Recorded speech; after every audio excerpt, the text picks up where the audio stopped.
How do photons travel to Earth? Well, think of a photon as a ball.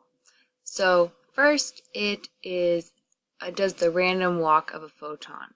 Okay, which means it's being like sucked up by all hydrogen, and the ball is just rolling around and hitting everything, hitting all these hydrogen, and it makes it through there, and then it goes, and then then it gets like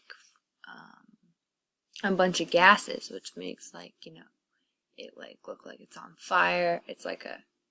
And then it goes and it gets through, and then it goes to the next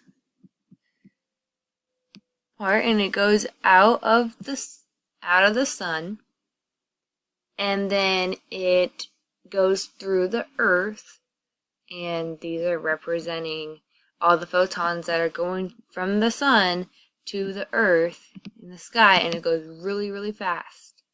And then it gets to the earth, and once it gets on earth, if you could see the photon that the sun was creating the rays that warm up everything, it'd be like a bunch of these tennis balls like falling on the ground.